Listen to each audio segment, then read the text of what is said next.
43절 여호와께서 이스라엘의 조상들에게 맹세하사 주리라 하신 온 땅을 이와 같이 이스라엘에게 다 주셨으므로 그들이 그것을 차지하여 거기에 거주하였으니. 44절 여호와께서 그들의 주위에 안식을 주셨으되 그 조상들에게 맹세하신 대로 하셨으므로 그들의 모든 원수들 중에 그들과 맞선 자가 하나도 없었으니 이는 여호와께서 그들의 모든 원수들을 그들의 손에 넘겨주셨음이니라. 네, 오늘 이 시간 그 여호수아 21장을 가지고 함께 하나님의 말씀을 나눌 수 있기를 원합니다. 우리가 이제 21장을 보면은 레위 사람에 대한 이야기가 나옵니다. 그래서 원래 이제 12지파에게 다 이제 그 땅들을 다 이제 분배를 하고, 이제 본문 21장을 보면은 이렇게 기록되죠. 그때에 레위 사람의 족장들이 제사장 엘르아살과 눈의 아들 여호수아와 그 이스라엘 자손의 지파 족장들에게 나와 2절에 이렇게 얘기합니다. 가나안 땅 실로에서 그들에게 말하여 이르되 여호와께서 모세에게 명령하사 우리가 거주할 성읍들과 우리 가축을 위해 그 목초지들을 우리에게 주라 하셨나이다 하매. 그래서 이들이 가지고 있는 그 요청은 정당한 것이었습니다. 그러니까 무리하게 땅을 달라고 한 것이 아니라 이 하나님이 모세에게 말씀하셨던 내용들을 지켜달라고 그렇게 이야기를 하는 거죠. 그래서 정당성을 요구한 것이고 그들에게 이제 필요한 부분들을 지급을 했어야 했습니다. 그래서 이스라엘 자손이 여호와의 명령을 따라 자기의 기업에서 이 성읍들과 그 목초지들을 레위 사람에게 줬다라고 그렇게 얘기를 하고 있는 것이죠. 그래서 4절에서부터 보면은 아론의 자손들과 그리고 그앗 자손들, 그리고 게르손 자손들, 그리고 무라리 자손들, 이게 이제 레위 지파거든요. 그래서 그들에게 이렇게 땅을 분배를 하게 되는데, 그래서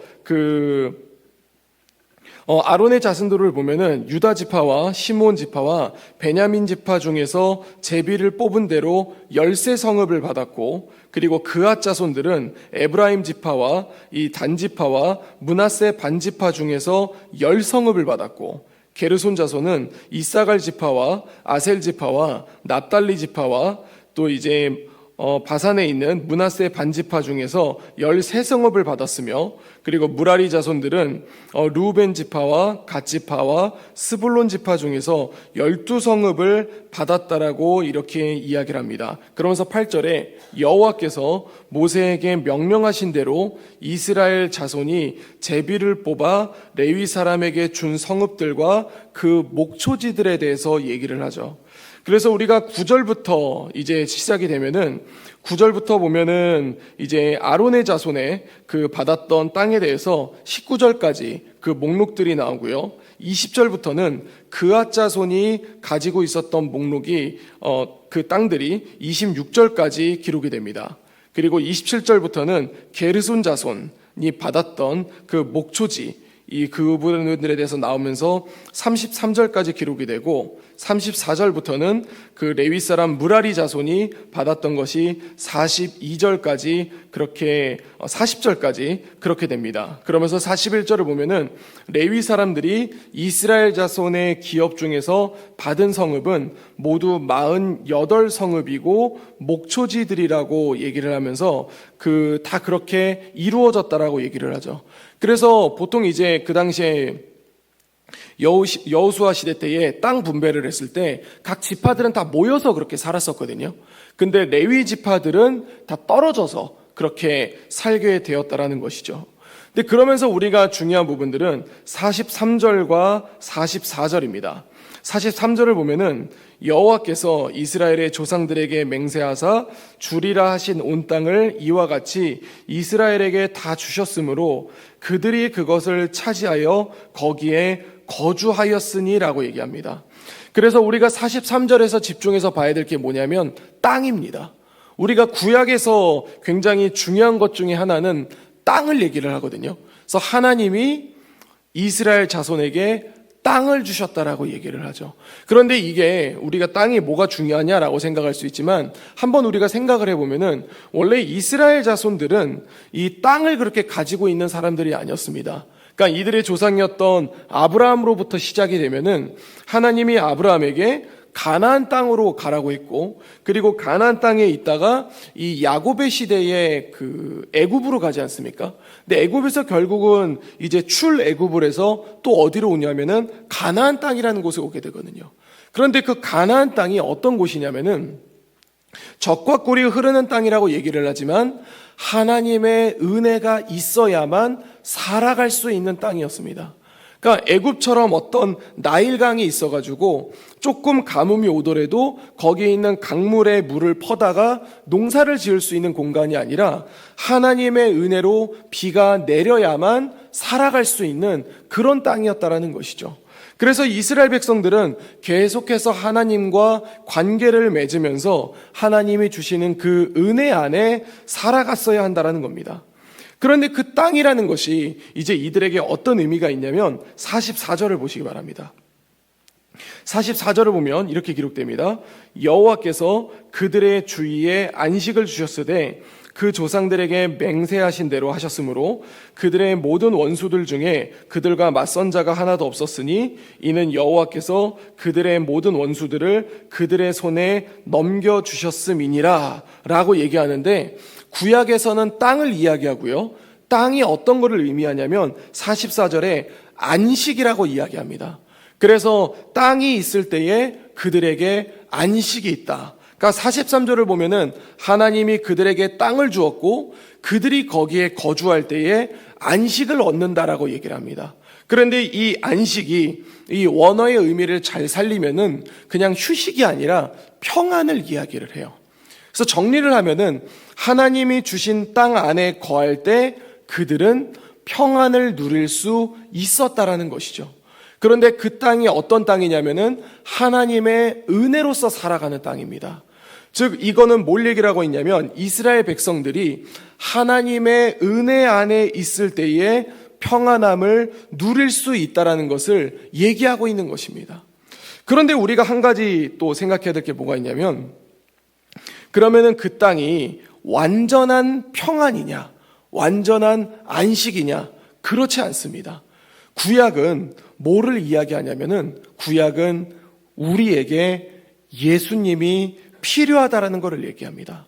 그래서 이제 하나님은 자신의 아들이신 예수 그리스도를 이 땅에 보내셨고, 그리고 그 예수 그리스도를 통하여서 우리가 안식, 평안을 누릴 수 있다라고 얘기를 합니다.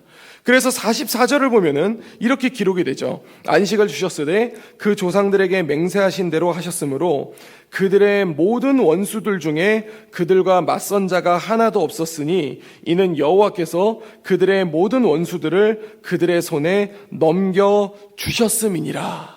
이 얘기는 어떤 이야기냐면 우리가 예수 그리스도를 통하여서, 예수님을 통하여서 모든 원수들을 이길 수 있다는, 우리가 승리를 얻을 수 있다는 것을 말하고 있는 것입니다.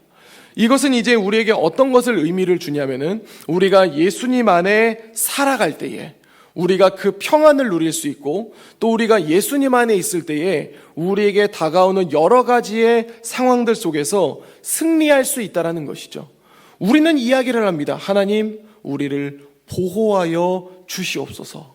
그런데 그 보호하여 주시옵소서가 내가 여기로 가든지 저기로 가든지 어쨌든 내가 예수님 믿었으니까 예수님은 나 보호해줘야 돼, 이 얘기가 아닙니다. 우리가 예수님 안에 살아갈 때에 그때 주님이 우리를 보호하시고 우리에게 승리를 주신다라는 것입니다. 주 안에 사랑하는 성도 여러분, 우리가 주일날 말씀을 받고 또 월요일날 그 일상으로 돌아갈 때에 우리는 항상 기도합니다. 하나님, 우리가 말씀 안에 거하게 하여 주시옵소서. 이 이야기는 단순히 앞에 나와서 여러분 목사 말 좀 들으세요, 이 얘기를 하는 게 아닙니다. 우리가 그 말씀 안에 거할 때에 우리가 하나님으로부터 보호하심을 받을 수 있고, 우리가 그 말씀 안에 거할 때에 평안함을 누릴 수 있으며, 우리가 그 말씀 안에 거할 때에 주께서 모든 원수들을 우리의 손에 넘겨주시기 때문입니다. 이제 오늘 하루가 시작됩니다. 오늘 하루 우리가 일상으로 나아갈 때에 우리에게 다가오는 여러 가지의 영적인 도전들이 있습니다. 사탄은 우리가 가장 소중하게 여기는 것들로, 내가 가장 좋아하는 것들로, 또 내 나름대로 가장 강함을 가지고 그것을 교묘하게 속여서 우리와 하나님과의 관계를 무너뜨리려고 합니다. 그럴 때 우리가 안전하게 거할 수 있고 평안할 수 있으며 승리할 수 있는 것은 우리가 주님 안에 거하는 것, 주의 말씀 안에 살아갈 때에 우리가 그 전쟁 가운데 승리할 줄로 믿습니다. 비록 이것이 세상의 흐름과 좀 다른 길로 간다 할지라도, 그리고 그것이 살아갈 때에 우리가 뭔가 도태되는 것 같고, 뭔가 이제 밀리는 것 같고, 뭔가 이제 다르게 살아가는 것 같다 할지라도 우리가 그 주님 안에서 살아감으로 말미암아 주님 우리에게 다가오는 여러 가지의 영적 전쟁 가운데 승리하시고, 또 그 승리했을 때에 사람들 가운데 빛이 되어서 오늘도 주 안에서 하나님 나라 가운데 살아갈 수 있는, 또 주의 나라를 전할 수 있는 우리 재건부평교회 모든 성도님들이 될 수 있기를 우리 주 예수 그리스도 이름으로 간절히 축원드립니다. 기도하겠습니다. 이제 오늘 받은 말씀으로 함께 기도하겠습니다. 하나님이 주신 땅에 거주할 때 하나님의 안식과 평안, 그리고 대적으로부터 승리함을 발견하게 하소서. 우리의 안식과 평안, 그리고 승리 되시는 예수 그리스도 안에 거하는 우리 재건부평교회가 되게 하소서.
이제 개인의 기도 제목을 가지고 하나님 앞에 기도하시기 바랍니다.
수고하셨습니다.